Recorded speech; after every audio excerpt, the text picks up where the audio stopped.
Welcome to another Ramda JS video. It's time again, and this time we are going to talk about dropping and taking. So those are two functions, drop and take. But actually we're going to talk about 8 functions in total, right? Because there are 4 variants of drop, right? You can see here we have drop, DropLast, DropLastWhile, and DropWhile. I just put these here in Vim just so we can think about them sort of on one page. So we let's talk about them on a high level so we can see potentially what they do, and then let's dive into them. So that's the sort of drop group, right? But then we have take, and then variants of take, where we have takeLast, takeLastWhile, and takeWhile. Right? So what do these mean, right? So drop generally means to drop something from the end of a from a list, or maybe sorry, I said from the end, my mistake. I should say dropping something from a list, right? So think about pop, right? In a mutating world where you have a list and then you pop something off a list, or pop something off an array or a stack or whatever. You remove an element. So drop generally drops something from a list. Actually, really, I said in the end, but sometimes I guess it's implemented in the beginning and sometimes it's implemented in the end. And probably since there is also a function called DropLast, probably what drop does is that it drops from the beginning and DropLast drops from the end, right? But then again, we have to think about this as that, I mean, it's not pop because Ramda is a functional library. So in functional programming, we're not mutating data structures. So how would we implement the idea of pop? I mean, it's not really pop because again, pop does 2 things. It returns you the element and it eliminates that element from the list. Like it mutates out that element from the list. So drop isn't exactly that because you don't see the elements that you're dropping. And I mean elements as in potentially one element, but potentially more elements. But rather you simply get rid of them from the list. And we don't actually mean get rid of them from the list as in that mutate them out because it's immutable. So what drop does is that it returns a new collection without the thing that you're dropping, right? Or without the things that you're dropping. So if you say drop 4, right? And if drop is implemented such that you're dropping elements from the beginning of the list, then you'll get that same list without the first 4 elements. But it's not the same memory location because it's actually a copy of that list, right? You're copying the list, and in this copy of the list, you're skipping the first 4 elements. So that's drop, right? And what is take? Take is probably the other part of pop. Let's go there because I'm suspecting maybe I'm remembering this correctly, right? Returns the first n elements of the given list, string, or transducer transformer or object with a take method. So if you think about pop, right? Pop is actually a very good analogy, right? Because pop does 2 things. It returns the last item, right? Or actually, let's just say returns item and it removes item. Sorry, this is not JavaScript. All of these are just comments, right? But I'm just skipping that because it looks more ugly. Okay, so pop, like semantically, what it does is that it returns the item and it removes the item. And those 2 things in functional programming, we can't have both of these things at the same time. That doesn't make any sense. So, I mean, it does make sense maybe if you return a tuple or something like that, but this is unnecessarily complex, right? So instead, we're separating these 2 things into 2 functions, which makes a ton of sense. It's like, well, either you are talking about removing items or you're talking about returning items, and you have to decide which one you're talking about, right? Like, that makes sense. So dropping is to remove items, and take is taking items, so returning items. And I'm saying items, so maybe we should say like this. Sorry, and I don't mean this as in a function call. I mean item or potentially items, right? But with pop, you're essentially just removing one item. But anyways, so drop removes and take extracts, I guess, right? So should we do this in Node or should we do this here? No, let's do this in Node. In Node, it probably makes more sense, right? But before we jump into that, let's just enumerate these functions and talk about what they do, right? So drop, let's go to the definition here. Drop most probably drops from the beginning. So let's check out the definition here. Returns all but the first n elements of the given list, string, or transducer transformer or object with a drop method. All right. Dispatches to the drop method of the second argument if present. So what they're saying is that if you have your own data structure that has an implementation of drop, then they are going to delegate to that thing, right? So like if you have your own class that implements some kind of, that has some drop implementation, they're going to delegate to that rather than trying to make a decision on your behalf. But if you are passing let's look at this list, a string, or a transducer transformer, then essentially, let's say if you pass a list, they're going to interact with it as if it's an array, right? Because it's an array. If it's a string, they're going to interact with it as if it's a string, so they're going to subset it. Substring it. And if it's transducer transformer, yeah, this stuff I don't really know, but they're going to, I guess, step through your transformer is the correct way of thinking about that. But again, if you have your own object where you have implemented your own drop method, then they're simply going to delegate to that, or dispatch to that, let's say. Okay, so drop drops from the beginning, right? Because it says returns all but the first n elements, right? So this is expressed a bit funny, right? It's like returns all of the elements except the first n elements. So it's like it's returning the rest of the list, but skipping the first n elements. So that means that drop last, of course, means that you're dropping from the end. So it's like, well, drop drops from the beginning, drop last drops from the end. Okay. What about drop last while? Okay, so that's saying drop from the end, but I'm not going to give you an n. I'm not going to tell you how many things I want to drop. I'm going to give you a function, and whenever that function returns true, that's the moment when I want to stop dropping, right? So it's like you're going to start dropping from the end, drop, and probably we're invoking a function, the function that we're passing to DropLastWhile with each of the particular elements, and whenever we have an element that matches or returns true, like we can think of it as a predicate. Let's go to DropLastWhile. Yeah, it returns a boolean. Whenever that boolean is true, then they're simply going to exit the dropping. They're going to say, oh, the dropping is now complete. Let's return the rest of the list. That means from the beginning, right? And DropWhile is, of course, the same thing, but from the beginning. So maybe actually the more sensible order is this, right? Because we have like from the left, from the drop n elements from the beginning, drop n elements from the end, drop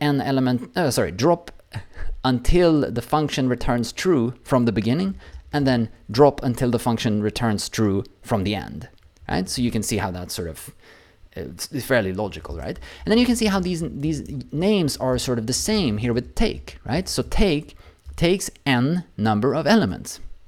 You supply an n, and that's how many elements you get from the beginning. And then takeLast takes n number of elements, but from the end. So you say 10, you'll get the 10 last elements. And then takeWhile is saying, let's collect elements, but I don't know how many elements I want. So whenever this function returns true, probably it's true, that's when I know that I'm done with the taking, right? It's like, keep giving me items until this function returns true, and then that's the items that I want.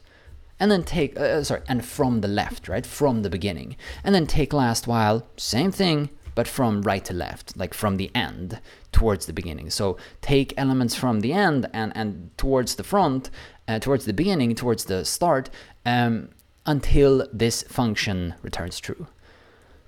I mean, that's it. Hopefully, I think that probably makes perfect sense, right? But let's actually just jump into Node and try this out. So let's, as usual, require Ramda. And then let's just see if we have a drop, right? I mean, let's start in that end. So we have drop. So let's talk about these, right? We read the definition of drop here already, but let's check the type definitions. So when given a number, this is the n, and then given a list of a's, you get back a new list of a's. Makes sense, right? You give an n, and you give a list from which you want to take n, and then you get back a new list where presumably you've, you want to take n, I said, but I meant you want to drop n, and then you get back a new list where you've dropped n elements from that list. Or you give a number, again, the n, and you pass a string, and then you get back a new string, and then you've removed n characters from that string. Let's just expand these parameters to see if they have anything more here about... Yeah, no, so let's not think about that. So I was wondering whether they have anything more about this dispatches to a drop method, to the drop method of the second argument if present, but never mind. Okay, so how do we do this? I mean, we drop, let's say, the two first elements from the list 1, 2, 3, 4, 5. right? Then we get back 3, 4, 5 because we've dropped the first element and the second element. We've dropped, or actually, I mean the 0th element and the first. I'm trying to highlight here that the first element. Okay, so we're dropping these 2 elements, right? 2 elements from the beginning. What about if we did drop last 2 of 1, 2, 3, 4, 5? Then we get 1, 2, 3, right? Because we're dropping the 2 last. So now we're dropping, what did I do? We're dropping 4 and we are dropping 5. And but actually, maybe I should say we're dropping 5 and then we're dropping 4, right? So we're dropping from the end towards the beginning. And then of course, let's just read that definition. Actually, you can see it here. I mean, this is the definition of drop, and drop last, of course, has exactly the same type definition, because the only difference, I mean, it's an implementation detail, the fact that one is dropping from the end and one is dropping from the start. So drop last returns a list containing all but the last n elements of the given list. This doesn't actually say anything about delegating to a drop method of the second argument if present. That's interesting. I'll open up a new tab. Let's jump into the code of drop last, and let's jump into the code of drop, and let's just quickly see if there's a difference. So I'm thinking, was that like a documentation mistake, or do they actually not dispatch to that method? So let's see here. We have, how can we find this?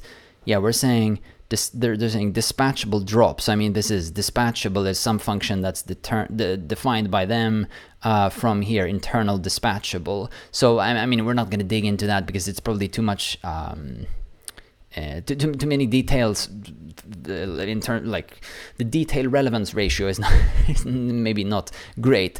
But probably what they're checking is like, well, yeah, I don't know, something like they're checking. I can dispatch to this thing extra. Yeah, I mean, let's not think about that. They have some implementation. Okay, so I opened the box. Now we have to check it out. Let's go to source. So, sorry, guys. I just feel like it's stupid if I start to talk about something and it's like, oh, let's ignore this, and then I'm trying to guess what the implementation is. What were we looking for? Dispatchable underscore dispatchable. Okay, it's probably a. Okay, so documentation. Yes, returns a function that. Aha, wait, is this, we're at drop, dispatch, no, okay, so I was thinking maybe that's a function that's actually exposed, but they have great documentation even for the internals. That's cool, man. Okay, returns a function that dispatches with different strategies based on the object in list position, last argument. Right, so the last argument to the function. If it is an array, it executes the function. Otherwise, if it has a function with one of the given method names, it will execute that function, like the functor case, in case you have a functor. Otherwise, if it is a transformer, it uses transducer xf to return a new transducer case. Otherwise, it will default to executing f. Okay, so I mean, I mean, first of all, that was some great documentation, right? I mean, now we really don't have to read this because that's some great documentation. So yeah, whenever I start to whine about comments not being, yeah, but actually this isn't really just comments because they're actually able to generate documentation from this. Never mind, that's a totally different discussion. Okay. So essentially what they're doing is that they're realizing that in a lot of the Ramda functions, they will have this scenario where if the user has implemented this particular method, then they should delegate to the user's implementation of that method. I should rather say, if you pass a data structure and that data structure has an implementation of the method that you're trying to call, then you should dispatch to that.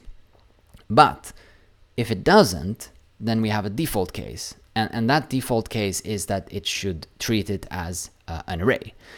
But there's also one more case, right? Because they're saying here there are three cases. The was the last argument case? No. It's like functor case, transducer case. Yeah, I don't know. Yeah, dispatch case. Yeah, it would be great if they would. Yeah, never mind, right? So either they dispatch to your implementation, or they treat it as a list, or they treat it as a transducer. And that's probably prevalent in a lot of places in Ramda functions, and so hence they extracted this out, and that's what we're seeing. Oh, sorry, that's what we're seeing here in drop, right? They're saying dispatchable, passing the string drop because the function. Oh, sorry, maybe you can't actually see this. I keep forgetting this all the time, that my face is in the front of this thing. Oof, how do I? Oh, wait, like this. Aha. Okay. So sorry about that, guys. Okay, it's a dispatchable drop. So they're passing the string drop here, and I guess then that this is sort of the implementation of, yeah, this is the actual implementation of the drop method that will be called if in the array case, let's say, right? Like in the default case, maybe they called it something else. They called it functor case, transducer case. No, I mean, yeah, so default case, I guess. Yeah, sorry, I said it before. I said it incorrectly before, because I mean it's the yeah, it's the default case, and it's the default case, the functor case, and the transducer case. And the functor case is essentially you have your own implementation. And so yeah, this is the implementation if it happens to be a I guess an array or a string, right? Because slice is another function that they've implemented. Yes, we haven't gotten to slice yet. ABCD. Yeah, no. We have so many functions to go. Okay, we haven't gotten to slice yet, but probably slice handles both arrays and. Whoa. Wait, let me actually do this again. No? Ah, like that. So slice. Okay. So yes, yeah, slice takes arrays and it takes strings. But let's jump back to drop. So now we're way off track, right? But we've concluded that slice takes arrays and strings. So that means that if it's not a, like, dispatchable takes care of whether they need to dispatch to your own drop method and whether you've passed a transducer transformer. And if none of those things are like, if none of those things are the case, then you will drop into this function here. And that function essentially uses their function slice, which handles both strings and arrays. And that's how we can get to that. Wait, why am I reading this implementation? We opened this up because we had a question, right? The question was, do they call dispatchable even in R.dropLast? Now we know exactly what to look for. They do, but they pass array. How confusing. Yeah, I'm not gonna jump into that, right? Because that just, Yeah, either way, I mean, we can definitely conclude that they are not dispatching to drop if you would have a drop method, right? And they're not dispatching to R.dropLast if you've implemented a R.dropLast method. That's for sure, because then we would see drop here or R.dropLast.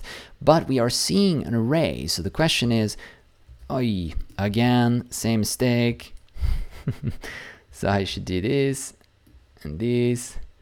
Okay, so same mistake, right? Sorry, here. We're seeing dispatchable and an array here. Why? But yeah, let's drop this. Let's drop this for sure. Yeah, I mean, I don't know. I have to understand the internals of dispatchable before I can understand why they're passing an array here. But again, like, we can conclude that they're not dispatching to a drop or a R.dropLast method that you've implemented yourself on your own data structure. So hence, it is definitely correct what they've written here in their documentation, that R.dropLast is, yeah, that we are not seeing this sentence, dispatches to the drop method of the second argument if present. We're not seeing that for R.dropLast. Okay, anyways, let us now move on. Okay, so the next function is R.dropLastWhile, right? So let's, here we actually need to read the type definition, right? Because the difference here is that you have, wait. Sorry, before we move on, let's do exactly these two things, but also for strings. So if you say drop2 from hello world, then you can see that we get hello world, right? Because we've dropped the H and we've dropped the E. And if we say R.dropLast2 from hello world, then we get hello world, right? Because we've dropped the L and the D from the end. So now we have those two as well. Now we know that drop handles strings and arrays, and R.dropLast handles strings and arrays. Okay, so let's jump to R.dropLastWhile, right? So the same reason applies here, right? Or I mean, we have two different type definitions here, like function overloading, because one handles strings and one handles arrays. And sorry, it's not actually function overloading because it's the same method that handles both of them. But never mind, dynamic languages. Okay. So the difference is, of course, that instead of having a number here, right? Look at the definition of drop last, number and then list of A's to list of A's. But here we actually have a function from A to Boolean and then a list of A's to a list of A's. So when given a function from A to bool, and then when given a list of A's, you will get back a new list of A's. And then same thing for strings. Actually, why doesn't it say string here? When given a function from string to Boolean, and then given a string, you should get back a string. That would make a ton more sense. I mean, age doesn't fundamentally make any sense here. Yeah, yeah. If you, let's expand and see if they, yeah, of course they don't say anything about that. If you happen to know why that is, please do shoot something in the comments. To me, this just seems like a mistake, or maybe like something's quirky in regards to this being a dynamic language, dynamically typed language. Anyways, okay. I'll read this as string to Boolean. That's the way I'm thinking about this, right? So let's think about this. If we say drop last, so now we're at DropLastWhile, but I mean probably DropWhile has this sort of same implementation. So let's say DropLastWhile, and the function is x, and then let's say we're doing the string case, right? So or actually let's say n as in okay, so s, sorry.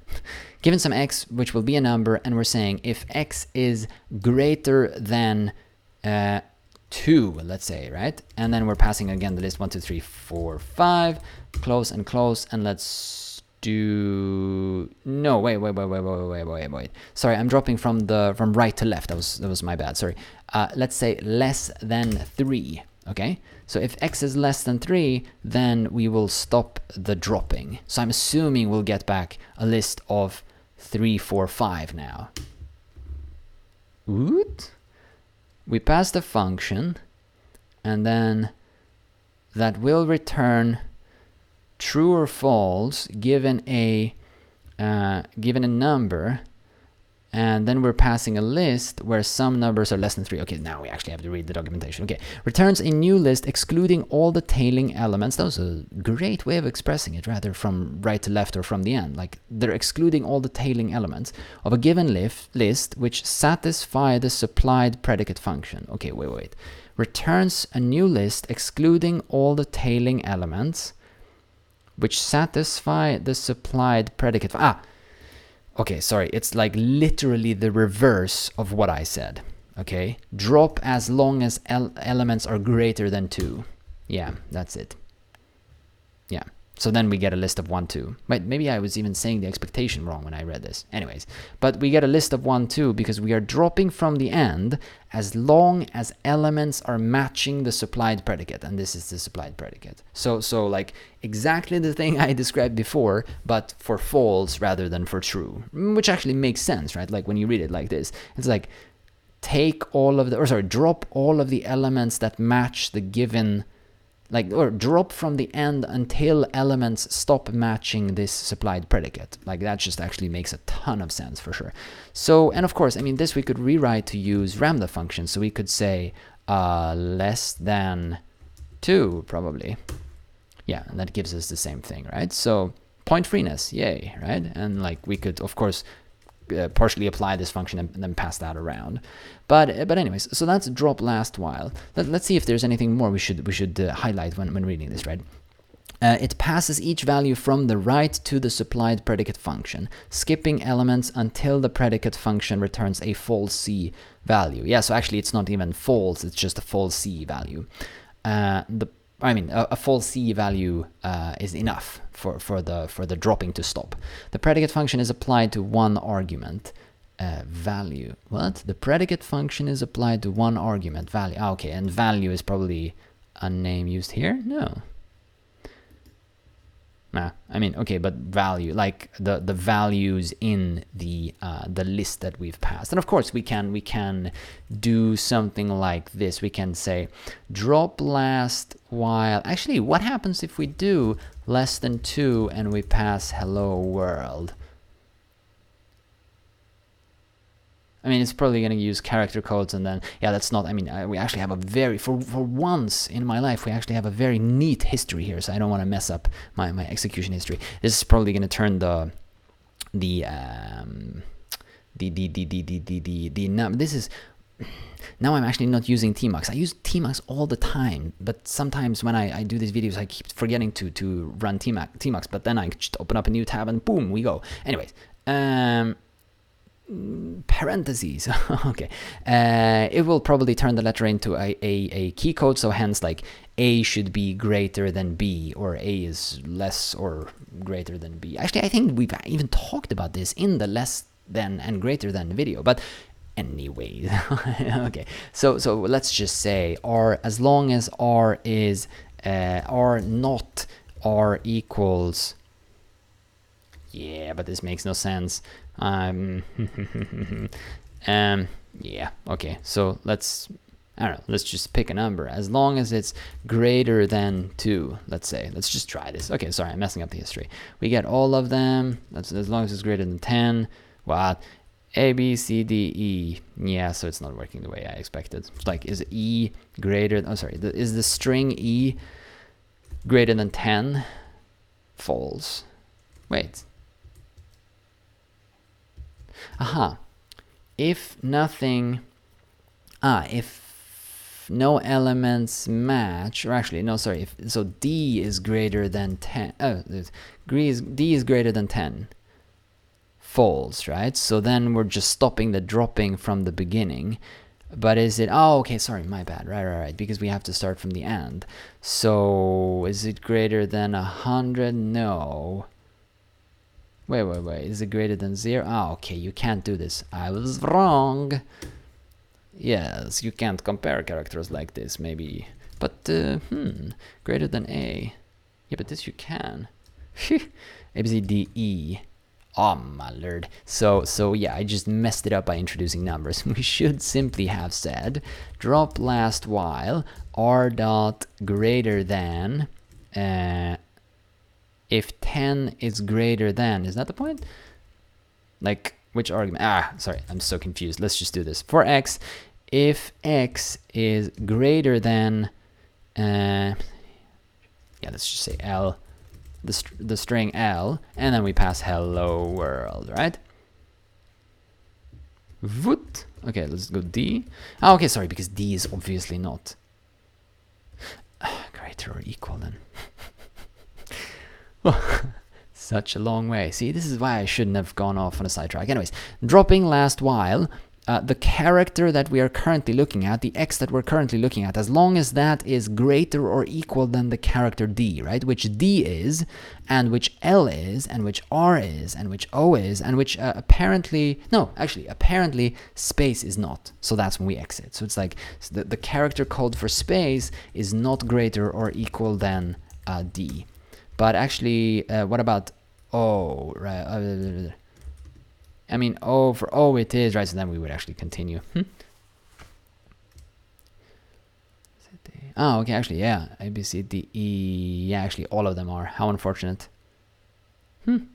So yeah, maybe for this to be more interesting, let's just have to actually flip this. Like we just say, if it's less or equal than D, and then we get hello world, right? Because D is of course the earliest character in this string, like the character with the lowest, let's say, numeric representation. Okay, and then let's just change this to Ramda. So this would be less than or equal to D or something like this, or we have to do it the other way around. Yep, we have to say greater than or equal to D, right? Because it's like D is greater than or equal. Okay, let's now actually move on. Okay. So that's DropLastWhile, and of course we can do this thing from the other end. So that's DropLastWhile, but we can drop to DropWhile, and you can see it has exactly the same type definition. I was going to say representation, but type definition. And if we just read this super quickly, it says returns a new list excluding the leading elements of it.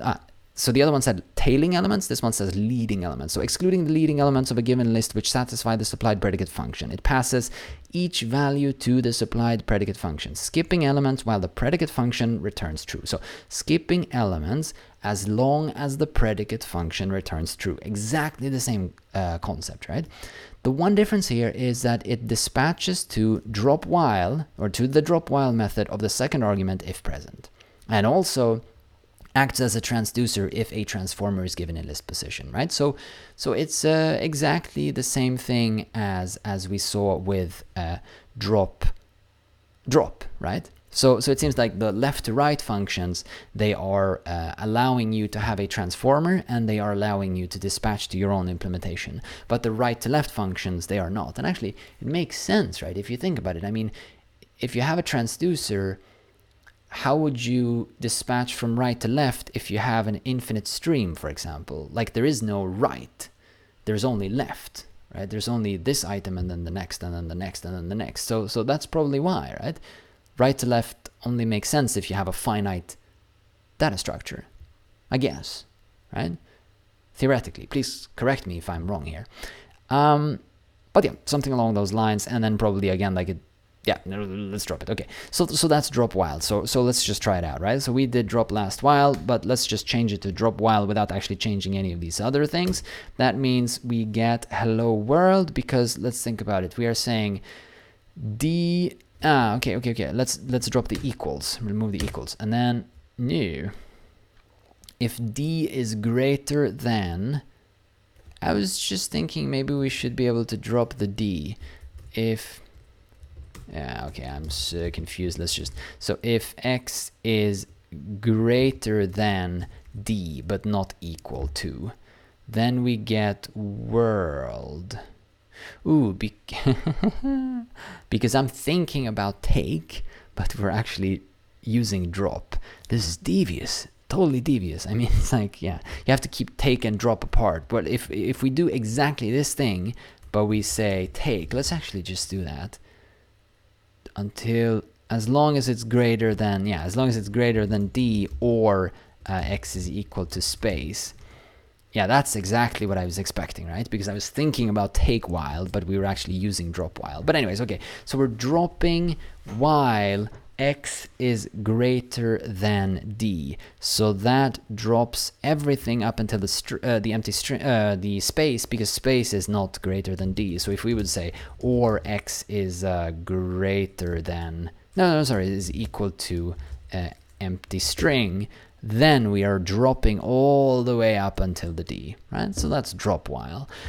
And yeah, I mean, that is sort of it, right? Then we have exactly the same functions, but over in the take end. Take, TakeLast, TakeLastWhile, and TakeWhile. And you saw the example here when I did TakeWhile, right? I think there's no point in sort of me killing your time by talking through the take functions, but these are sort of exactly the same thing, but instead of dropping, we are taking, right? So we're getting back the value. Instead of creating a new list that doesn't contain the things that we are sort of kind of matching, we are getting back the things from the list or string that are matching, right? Or that we are taking.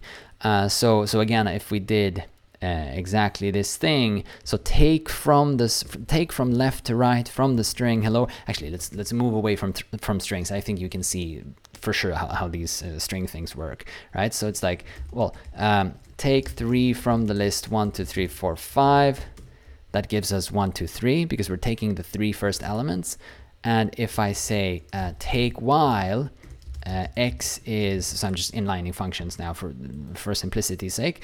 So if X is less than 3, let's say, then we're taking the first 2 elements. And if we say, conversely, if we flip that, if we say take last while X is, let's say, then greater than 3 instead, then we are taking from right to left. So we are taking first the 5 and then the 4, and then the 3 here is of course not greater than 3, and hence we exit the taking and we get the 4 and 5. Also, I mean, maybe I should mention this. Let's go back to take while, right? So this take while here, right? We get 1, 2, but of course it's actually exiting the taking, right? It's not like, it's not filter, right? It's not take every element that matches this predicate. It's like stop taking from the list as soon as you have found something that doesn't match the predicate, right? Which is a different thing. So I mean, we're now talking about like the filter function, let's say, or like the predicate is the fact that x is less than 3. But so if we would put a bunch of 1s here in the end, these are of course less than 3, but we're not actually getting them out because we stop the taking, right? But if all elements, like let's think about it, the problem here is 3, right? Because 3 is not less than 3. But if we didn't have that, and if we didn't have 4, and if we didn't have 5, then we would get these 1s back, right? Because we haven't hit the point of exiting the taking. But okay, anyways, that is TakeWhile, and then we had we looked at TakeLastWhile, and then of course we have TakeLast.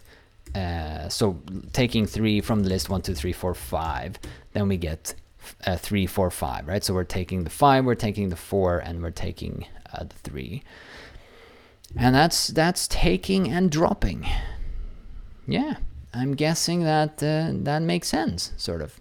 Wait, actually, DropWhile also suggests having a look at R.addIndex. Why are they doing that?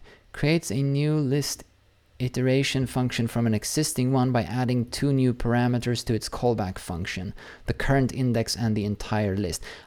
So that's pretty interesting, actually. So let's just, let's say, this is probably true for TakeWhile as well. Let's jump to that. Yeah, they also support R.addIndex. So probably what you can do is you can say, so let's just do TakeWhile because I think that's easier, right? So we're saying TakeWhile x is less, x is less than 3. No, let's say x, actually, let's say x is less than 4, which gives us the first 3 elements. But supposedly, I guess we are then able to say R.addIndex and wrap the TakeWhile function, and then that probably adds an index here. I think so, but let's look at R.addIndex before we get there. I mean, since this R.addIndex is on A, I hope I've talked about this before, but we will see. Okay, so let's see. It takes some function. Yeah, so this is the index supporting function, presumably.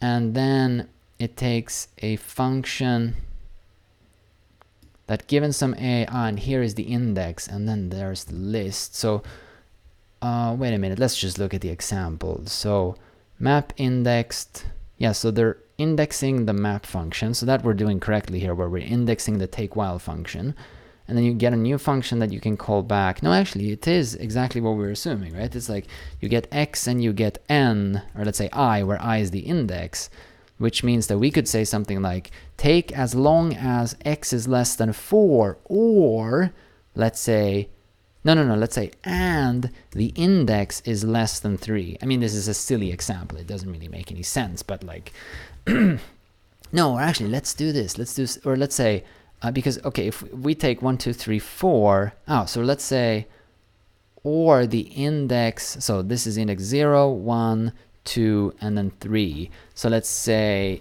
I is, well, how do you do uneven? Is it like mod 2 is not 0? I guess you have the mod operator in JavaScript, right? Let's try this out. No, that probably doesn't work. Let's not think about that. So, sorry, because I used and. Sorry, or I mod 2 is not 0. Yes, that actually works, right? So think about this, right? It's like we're adding the index. Let me add I'm just adding a I'm adding parentheses here just to make it a bit more clear. That should be the same thing, right?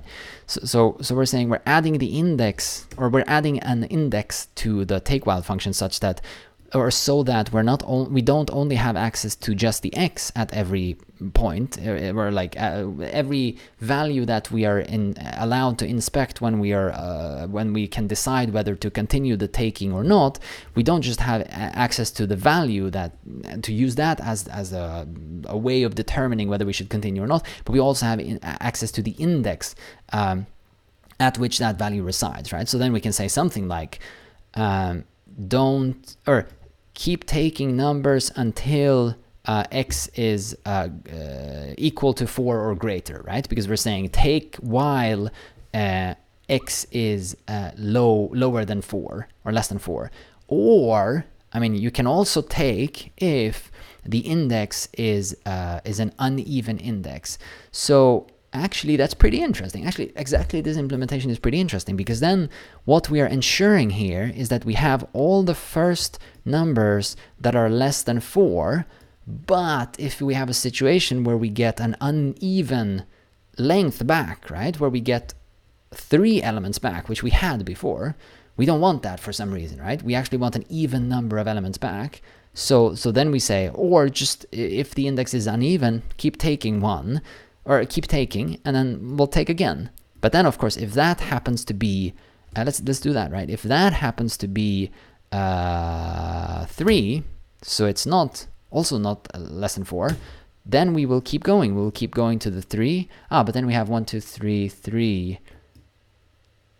Wait a minute. I thought we would get the 5 as well on the basis of this, because 0, 1, 2, 3, 4. Yaha, okay, sorry. So yeah, it's not exactly the implementation that I described, or is it? Because 5 is then not less than 4, and the index would be 0, 1, 2, 0, 1, 2, 3, 4. The index would be 4, and we are saying, yeah, in case the index is uneven. Yeah, what an odd implementation. Anyways, I'm too tired to think about that. Maybe we are ensuring that we get an even number of elements, maybe not. I mean, of course, we're not ensuring, because if we run out of elements, if we had this situation, then we're gonna end up with some a list with an uneven length. But so probably there are better ways of doing this, right? But yeah, okay, let's drop this, because that's purely an implementation issue in regards to this particular example. The point is, using the addIndex function, you can decorate, let's say, or wrap R.takeWhile. And then you can have access to the index when in your iteration, right? And if we look at DropLastWhile, they're suggesting addIndex, so that's probably true. And then DropWhile, yeah, and DropWhile, same thing. TakeLastWhile, same thing, and TakeWhile, same thing. And actually, I mean, maybe you would ask, well, how would you know this? But actually, probably we would know this because we see this first argument of addIndex is saying that if you have a function, a variadic function that given some arguments gives you a b, but the argument starts with a. No, yeah, yes, yeah, something like that. And then you get a list of a's, then, and then, yeah, sorry, given a function that, sorry, okay, so it's like probably like given a functor, right? Like given, yes, something like that for sure. Like given a function that maps from A to B, and then given a list of A's, you get back something of type star. This is totally confusing. Okay. I was going to say that this type, let me just copy this and paste this up here so that we can remember it. R.dropLastWhile, right? Yeah, in either one of them, right? Or sorry, now we lost this here, but I'm pasting that up here again. So does that match that, right? I mean, presumably, because it first has a function from A to Boolean, which is okay in terms of A to B, and then you have a list of A's, which is again like a list of A's where, I mean, it doesn't matter that it happens to be A, but the relationship between the A here, or the fact that you have an A here and you have an A here, that's the important thing, right? So you have an A here and you have an A here, and that's the important thing. And then you get back a list of A's, but that I guess would be okay under the sort of star idea. So sorry, that text was probably really small. What I wrote was essentially, I mean, I didn't write anything, I just copied whatever they had written here, right? So like this definition matches the, I can't do comments in the console, I don't know. Okay, anyways, maybe it makes sense. But like this description, or this type does match DropLastWhile, and that's sort of the argument as to why you can wrap DropLastWhile with addIndex. Probably there isn't any hard coding. It's essentially like because it supports that type, it works. Okay, now I think we are probably done, right? Like drop, addIndex, take last while. Yeah, there are no more things there. Yeah, so I think that is it for sure. Let's stop here, jump out of that, go back into Vim, and now we've talked about all of these functions. We've talked about dropping, and we've talked about taking, and this is essentially getting rid of elements from a list or from a string or from some kind of transducer or something that supports drop from left or from the left or from the right. And then the other idea is to take elements, so taking out elements from a list or a string or transducer from the left or from the right. And again, like when I say from your own data structure or from a transducer, we're not then talking about from the right, we're only talking about from the left. Anyways, that is it. Thank you super much for watching. Remember to hit the like button if you appreciate the video, and otherwise I will see you in the next Ramda video. Thanks for watching.